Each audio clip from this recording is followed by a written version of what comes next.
7h, 10h sur Radio Courtoisie, ligne droite, Maud Koffler.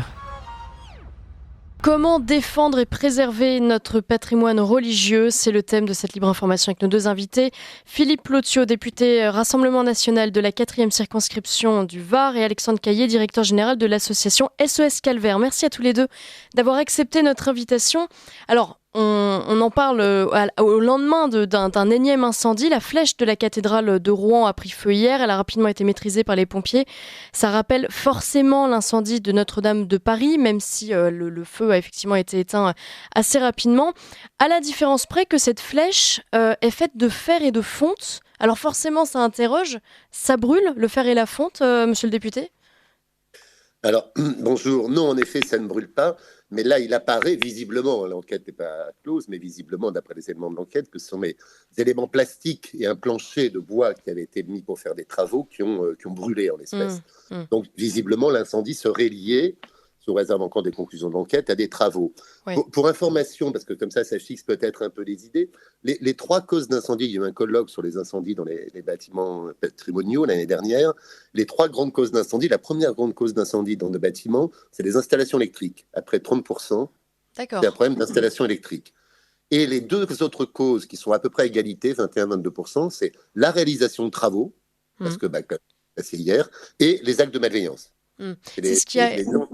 L'accident lié aux travaux, c'est ce qui a été retenu, je crois, pour Notre-Dame de Paris pour l'instant. C'est ce qui est retenu officiellement, tout à fait. Et visiblement, c'est ce qui s'est passé aussi hier. Visiblement, un plancher de bois, une bâche plastique.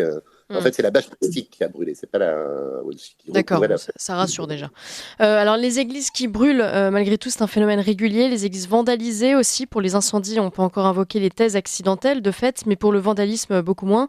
Chaque année, entre 700 et 900 actes de vandalisme et de profanation sont recensés en France par le ministère de l'Intérieur. Et s'agissant du culte chrétien, 923 faits ont été recensés en 2022 contre 857 en 2021. C'est une augmentation de 7,7%. On peut se dire que ce n'est pas grand-chose, mais en réalité, c'est quand même conséquent. C'est lié à quoi, à votre avis, Alexandre Caillé ? C'est lié à... en tout cas, en ce qui concerne les calvaires, ce qui est un peu plus mon domaine, oui. J'ai l'impression qu'ils deviennent un peu le réceptacle de toutes les plaintes personnelles que les gens ont. Parce qu'en fait, qu'est-ce qui, dans notre monde actuel, se dresse encore, à part les flèches des cathédrales et les calvaires? Eh bien, certains hommes le font encore, mais sinon pas grand-chose. Donc en fait, je pense que tout ce qui se dresse gêne, tout ce qui tient bon gêne, et donc c'est pour ça que les flèches des cathédrales notamment, alors sans dire que la cathédrale de Rouen a été victime d'un acte de vandalisme, mais les calvaires sont très pris pour cible, etc. Donc parce que ça se dresse en fait. Et tout ce qui est beau, tout ce qui est sacré, tout ce qui se dresse dans notre monde est attaqué. Alors, effectivement, on parlera de SOS Calvaire, parce que vous, justement, vous œuvrez pour reconstruire ces calvaires, pour les replacer, en fait, à leur place initiale. Monsieur le député Philippe Plotiot, vous, comment vous expliquez cette recrudescence d'actes de vandalisme, cette augmentation d'actes de vandalisme ? On pourrait parler de tous les lieux de culte, en réalité. Là, on va vraiment se fixer sur les églises, les chapelles, les cathédrales même, parce qu'il y en a eu également. Comment vous expliquez ça ? Qui sont d'ailleurs les plus touchés, malheureusement, qui sont les plus touchés. Je crois qu'il y a deux choses. Il y a le vandalisme générique, si je puis dire, où aujourd'hui, il y a un certain nombre de personnes ne respectent plus rien. Et ça, c'est une première chose. Et puis, il y a un vandalisme plus spécifique qui est ciblé, il faut nous le dire aussi, à l'encontre des symboles, un petit peu, de notre civilisation chrétienne. Et voilà, et ça c'est aussi le fait, je crois qu'il faut distinguer les deux types, mais il y a vraiment cet aspect-là aussi, c'est un peu ce que disait M. Caillé, finalement ce qui se dresse, ce qui est là pour remémorer finalement notre histoire, notre civilisation, notre passé, etc., est pris pour cible par un certain nombre qui ne sont pas simplement des vandales, qui sont aussi des déconstructeurs, si je puis dire, donc qui s'attaquent à nos édifices religieux. Voilà, c'est un vrai problème aussi. Il y a cette vague, malheureusement, qui existe en France, alors qui est bien sûr le fait d'une minorité, mais une minorité agissante, malheureusement, et on le voit avec des séquelles profondes sur des éléments de notre patrimoine. Vous le dites, il y a plusieurs centaines, il ne se passe pas une journée sans qu'il y ait un vandalisme sur un ou plusieurs de nos édifices religieux. Oui. Et parfois qui peut aller jusqu'à la destruction totale de l'édifice en question. Donc c'est quand même extrêmement préoccupant, extrêmement inquiétant. Comment on fait pour éviter ça ? Alors, Ou en tout cas, alors éviter, c'est compliqué, évidemment, mais... Il y a la prévention, mais bon, éduquer, ça prend du temps. Il y a aussi la présence humaine, bien évidemment. Un des gros problèmes que l'on a aujourd'hui dans les édifices religieux, c'est un problème de présence humaine. Il y a des grands monuments, vous pouvez mettre du monde, évidemment. Après, les plus petits, les petites églises, eh bien, quand il n'y a personne, alors, soit elles sont fermées, ce qui est attristant pour tout le monde, et ce qui pose un autre problème, parce qu'ensuite, on va dire il faut 1 ou 2 millions de travaux sur cet édifice, mais si on vous dit il est toujours fermé, pourquoi le faire, diront les gens. Et donc, les petits édifices, soit il est fermé, soit il n'y a personne. Et là, il est, j'allais dire, il est ouvert à toutes les dégradations possibles. Donc, c'est vraiment essentiellement de la présence humaine ou un schéma. Vous savez qu'il y a des expériences qui se font. La Fondation du patrimoine expérimente un système appelé Sésame, où sur réservation, on peut, avec un code, rentrer dans le monument, rentrer dans le bâtiment, en donnant son nom, etc. Ce qui permet d'accéder à l'œuvre patrimoniale, d'accéder au bâtiment et protéger les dégradations. Mais c'est triste quand même d'en arriver là. Ouais. C'est dingue d'en arriver là, alors que normalement, les églises, les édifices religieux sont faits pour être ouverts, pour accueillir tout le monde. C'est passé comme ça pendant des siècles. Et aujourd'hui, malheureusement, c'est de plus en plus difficile. Alors, qui dit destruction, dit également reconstruction. C'est le cœur de votre engagement, Alexandre Caillé. Vous restaurez des calvaires. Je rappelle que vous êtes directeur général de l'association SOS Calvaire. En quoi ça consiste, en gros ? Alors, nous travaillons non pas dans les ténèbres de la nuit, mais dans la splendeur du jour pour rebâtir ce que tout le monde laisse à la négligence et au vandalisme parfois. Et notre but chez SOS Calvaire, c'est de redresser les croix et surtout de rassembler les gens. En fait, pourquoi est-ce que vous avez des actes de vandalisme ? Parce que le patrimoine, ça veut dire héritage du père. À partir du moment où vous êtes le fils d'ingrat qui ne reconnaît plus son père, ou à partir du moment où vous n'avez plus le lien de filiation très, très charnel entre le cœur et la pierre, eh bien en fait, ça n'a plus de sens pour vous, et donc autant le détruire parce que ça gêne. Nous, notre but, c'est de redresser les calvaires, donc très concrètement de faire des chantiers de restauration de patrimoine où on change les croix, on les peint, on les restaure, on débroussaille, etc., avec les gens du village, parce que le fait d'impliquer les gens, ça rénove aussi les liens de filiation qu'ils ont avec le patrimoine, ça les rend fiers, c'est quelque chose de très concret, et vous travaillez sur plusieurs générations pour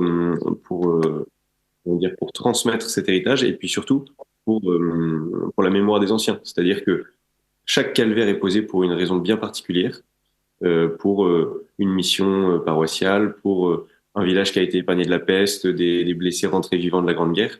Eh bien, en remettant la croix, vous œuvrez aussi pour honorer la mémoire de ces gens. Voilà. Concrètement, SOS Calvaire, on a 91 antennes de bénévoles dans toute la France. Vous pouvez nous appeler dès que vous avez un calvaire en mauvais état.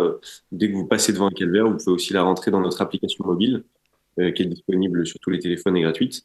Et ensuite, nos chefs d'antenne prennent contact avec les mairies et les particuliers et mènent à bien les chantiers. Vous avez restauré combien de calvaires à peu près depuis la création de votre association ? Alors, on n'a pas de chiffres puisque SOS Calvaire date de 1987.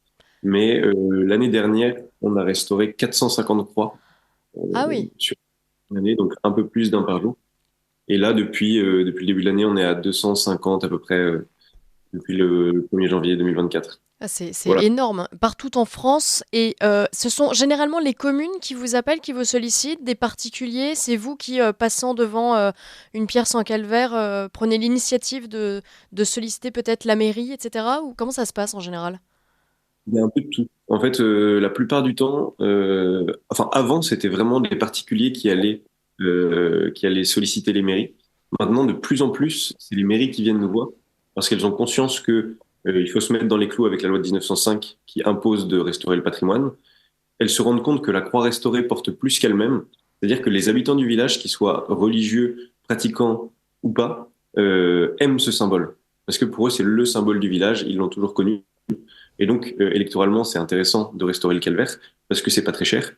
Et ensuite, ils font appel à nous parce que nous sommes l'acteur le moins cher et le plus rapide de la restauration du petit patrimoine. Donc, de plus en plus, c'est les mairies qui nous appellent, mais de temps en temps, nos bénévoles vont aussi solliciter les mairies. De temps en temps, des lanceurs d'alerte des particuliers qui passent dans des villages nous contactent directement et on prend contact avec la mairie. Il y a un peu de tout. Il y a un peu de tout. Philippe Lotio, en 2023, vous aviez publié un rapport sur le plan d'action sécurité cathédrale où vous listiez les différentes mesures à mettre en place pour éviter qu'un tel drame comme celui qui a connu Notre-Dame ne se répète. Quels étaient les points clés de ce rapport ? Disons qu'on faisait un peu le point du plan d'action sécurité cathédrale qui avait été mis en œuvre par l'État à partir de 2019. Il y avait 47 mesures autour de 8 axes. On faisait premièrement une évaluation et deuxièmement des propositions pour étendre ce plan, notamment parce que vous savez, les cathédrales, dans ce qu'on appelle cathédrales couramment, il y a les cathédrales qui le sont véritablement, donc qui appartiennent généralement à l'État, pour faire simple.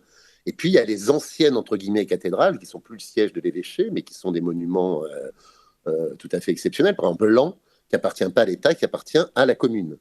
Et là, le plan ne porte que sur les cathédrales appartenant à l'État.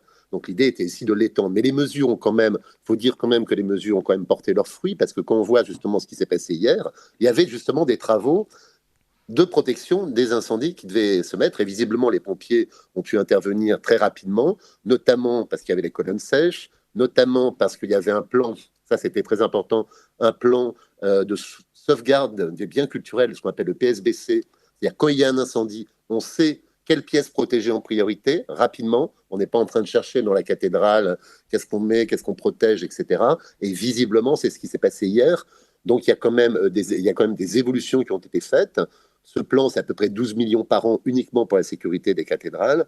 Il faut bien sûr le poursuivre, à mon sens, et l'étendre à l'ensemble de nos cathédrales. Se posera évidemment la problématique de la protection de l'ensemble de nos édifices religieux, qu'on entend parler tout à l'heure, qui là est énorme, puisque vous savez qu'on a quand même, l'État lui-même considère qu'on a entre 20 et 25% de nos édifices patrimoniaux, pas que religieux, mais religions prennent une part non négligeable, qui sont en mauvais état, voire en très mauvais état de conservation aujourd'hui. Ouais, c'est beaucoup. Alors justement, on va parler de la restauration et la rénovation des églises, notamment dans les villages, savoir comment ça se passe pour une commune, pour un maire d'une commune de 300 habitants qui a une église qui est en train de s'effondrer. Il faut réparer le toit, il faut trouver des financements. Comment on fait ? Je vous poserai la question dans un instant, monsieur le député. Alexandre Caillé, vous, votre spécificité, ce sont les calvaires. Vous restaurez, vous rénovez, vous reconstruisez des calvaires. Est-ce que vous envisagez d'étendre cette activité, par exemple, à la rénovation des églises, des petites églises ? Alors, pour le moment, on est vraiment concentré sur les calvaires, comme vous venez de dire. On restaure aussi en fait, tout le petit patrimoine chrétien, donc aussi les petites chapelles. Ça nous est déjà arrivé d'en faire plusieurs. C'est un travail qui est quand même beaucoup plus conséquent, où il faut des gens sur place, il faut plusieurs personnes, une charpente, ça se taille à plusieurs compagnies. Et pour le moment, on a 3 charpentiers, mais qui sont à temps plein sur les croix.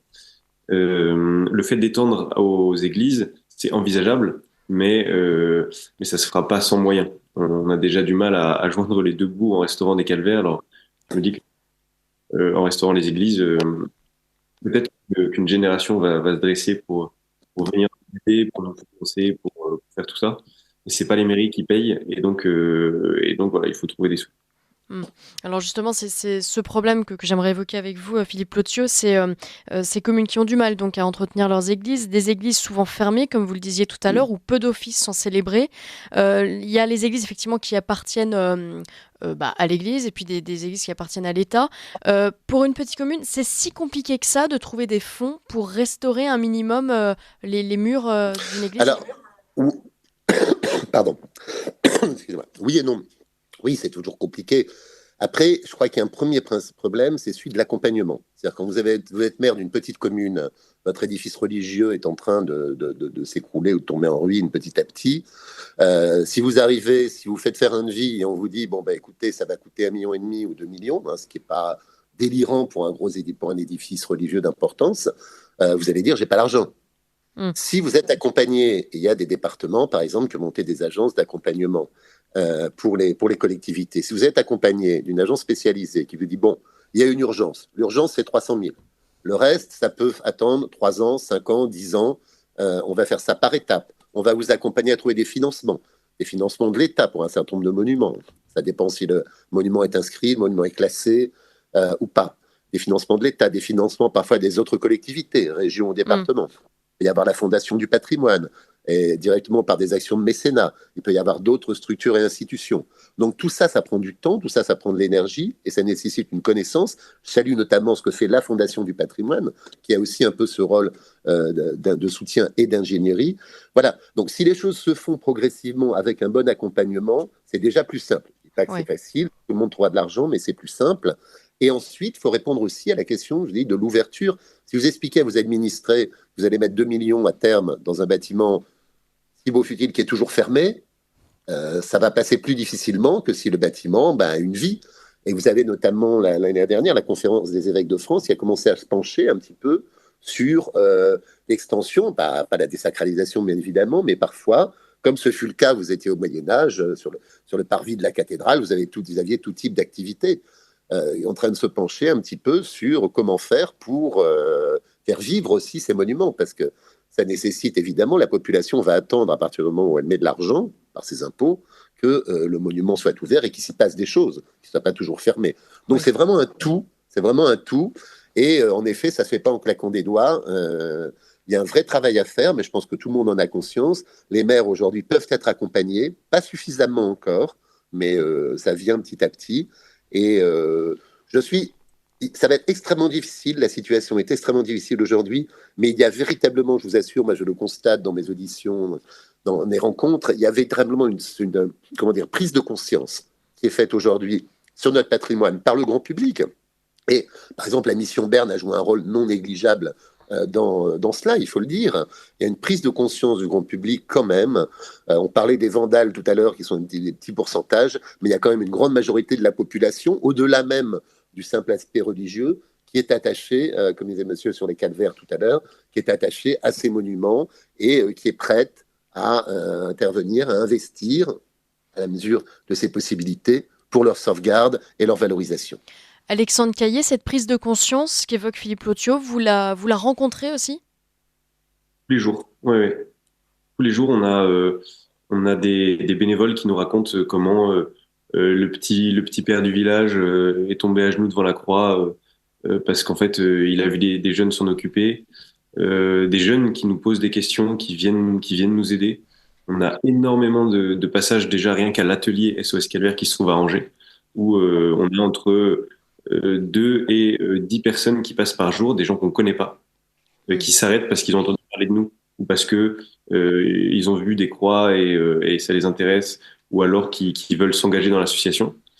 Et on a une dizaine de contacts par jour, par mail, pour rejoindre l'association, des gens qui disent, voilà, moi j'ai aucune prétention religieuse ou politique, mais juste la situation va mal. Je suis passionné de vieilles pierres. Je suis passionné par notre pays. Je suis passionné par une certaine idée de la beauté. Et donc, je veux prêter mes bras pour restaurer. Vraiment, il y a des sources de lumière un peu partout qui s'allument. Écoutez, merci beaucoup à tous les deux. Philippe Lothiau, député du Rassemblement national du Var, Alexandre Caillé, directeur général de l'association SOS Calvaire. Ça redonne un peu d'espoir quand même sur l'entretien de notre patrimoine religieux. Évidemment, on vous réinvitera pour refaire un point d'ici quelques mois. Merci à tous les deux d'œuvrer pour ce patrimoine et à très bientôt sur Radio Courtoisie.